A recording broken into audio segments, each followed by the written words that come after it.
El plexo cervical.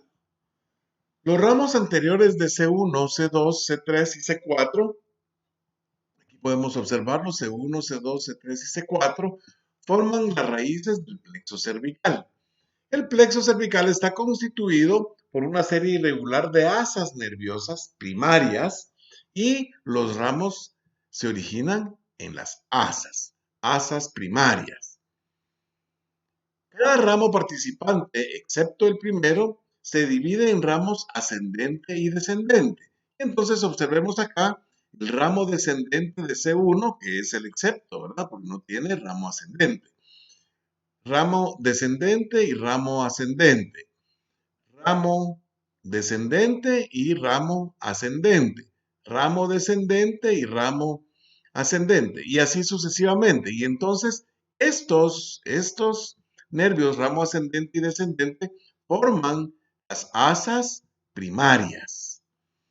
Excepto el primero se divide en ramos ascendentes y descendentes que se unen con los ramos de los nervios espinal adyacente para formar las asas primarias. El plexo cervical se sitúa anteromedial a los músculos elevador de la escápula y escaleno medio y profundo al esternocleidomastoideo. O sea que el esternocleidomastoideo los está cubriendo y aquí podemos observar nosotros el plexo cervical y los músculos mencionados. El elevador de la escápula, el escaleno medio está aquí y el esternocleidomastoideo que está disecado. Los ramos superficiales del plexo que en su inicio discurren posteriormente son ramos cutáneos sensitivos. En su inicio discurren posteriormente. Y entonces observemos acá, ¿sí?, los ramos sensitivos, cutáneos, ramos sensitivos, cutáneos. Cada vez que nos digan cutáneos, se está refiriendo a sensibilidad. Se muestran las áreas de piel inervada por los ramos nerviosos sensitivos cutáneos del plexo cervical derivados de los ramos anteriores. Son estos. Estos son los ramos cutáneos sensitivos de los ramos anteriores de los nervios espinales y por los ramos posteriores de los nervios espinales. Todo este que está aquí punteado es el territorio de los ramos posteriores de los nervios espinales sensitivos. Los ramos profundos pasan anteromedialmente son ramos motores que están de color morado. Por eso la flecha es morada. Todos los morados son ramos motores y los verdes son ramos sensitivos. Entonces, son ramos motores. Los ramos profundos que pasan anteromedialmente son ramos motores e incluyen las raíces del nervio frénico para el diafragma, está señalado por la flecha, y el asa cervical en morado, los ramos profundos. Aquí tenemos entonces nosotros el asa cervical. Observemos bien. La raíz superior del asa cervical, que está punteada aquí, esa es la raíz superior del asa cervical que transporta fibras de los nervios espinales C1 y C2. Esas fibras se forman de un asa primaria, ¿sí? De C1 y C2 se forma un asa primaria y de ahí sale la raíz superior del asa cervical que transporta fibras de los nervios espinales C1 y C2 y se une brevemente y luego desciende desde el nervio hipogloso, aquí está el nervio hipogloso, y entonces desciende desde el nervio hipogloso en su trayecto por la región cervical lateral. La raíz superior del asa cervical se origina en el asa primaria de C1 y C2. La raíz inferior del asa cervical, la punteé en morado, esta que está aquí, raíz superior y raíz inferior, se origina del asa entre los nervios C2 y C3. C2 y C3 y entonces el asa inferior, asa superior y asa inferior. Las raíces superior e inferior del asa cervical se unen formando un asa secundaria. Aquí está el asa secundaria. Se unen formando un asa secundaria. ¿Cómo se llama esta asa secundaria?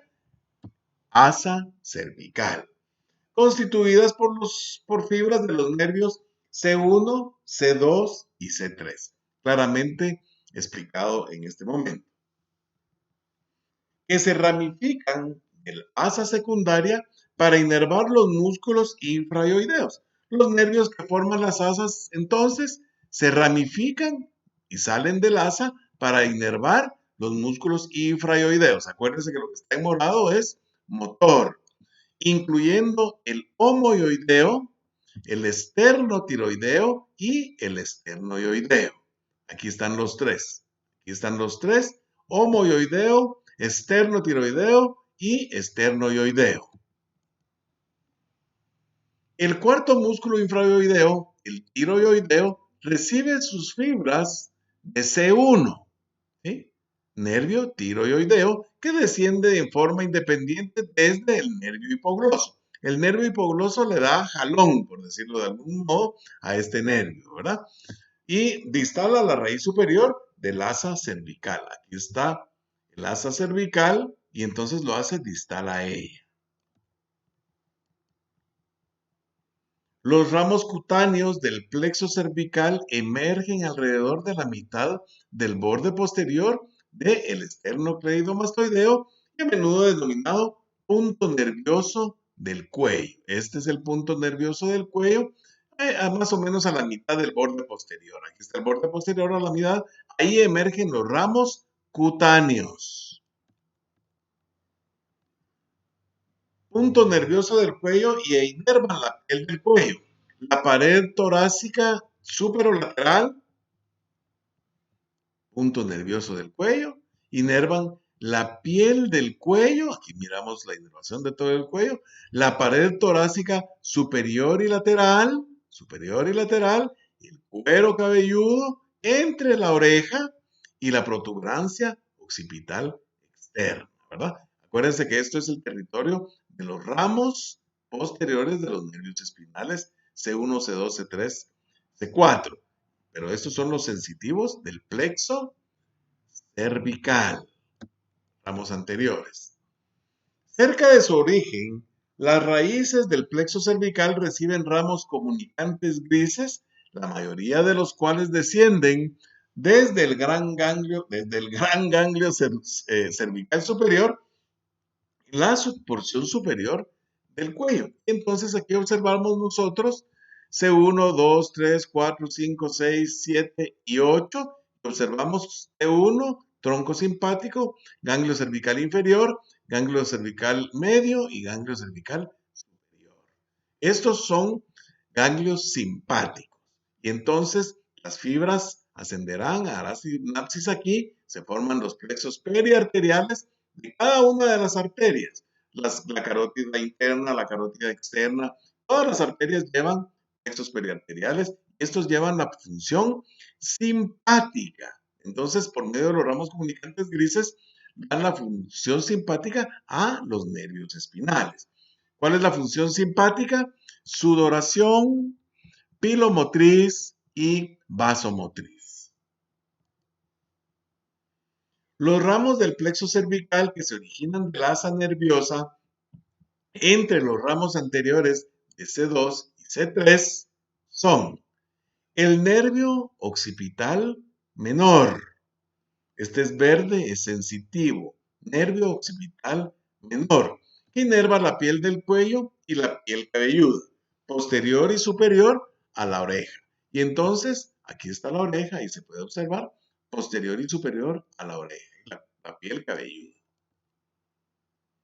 El nervio auricular mayor, aquí lo podemos observar ya lo habíamos revisado en las regiones del cuello, que asciende verticalmente a través del esternocleidomastoideo oblicuo al polo inferior de la glándula parótida, donde se divide e inerva la piel que cubre, a la vaina que rodea la glándula, ¿verdad? Entonces, esa piel que tenemos nosotros cerca de la oreja, pero un poco más profundo, es inervada por los nervios que van a la glándula parótida y entonces inervan la piel también. Sensitivos, cutáneos.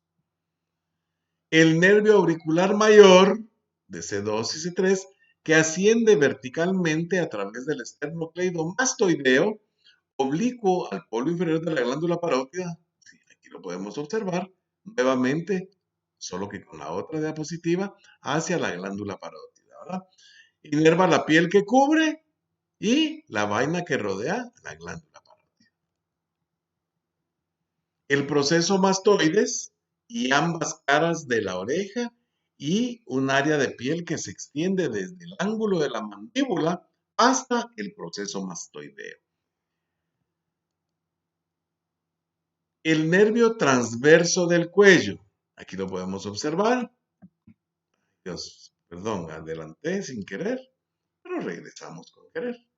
Y entonces aquí tenemos, miren, el nervio transverso del cuello, sensitivo también, se origina de C2 y C3, e inerva la piel que cubre la región cervical anterior.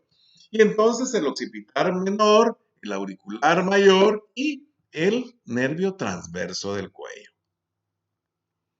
El nervio transverso del cuello se incurva alrededor de la mitad del borde posterior del esternocleidomastoideo inferior al nervio auricular mayor. Ahí está señalado por la flecha verde.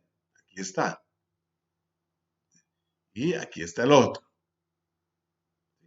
Auricular mayor, transverso del cuello. Y pasa anterior y horizontal a este, cruzando profundo la vena yugular externa. Aquí está, la vena yugular externa, y entonces pasa profunda a ella, dividiéndose en ramos superiores e inferiores. Los ramos del plexo cervical que se originan del asa, formada por los ramos anteriores de C3 y C4, son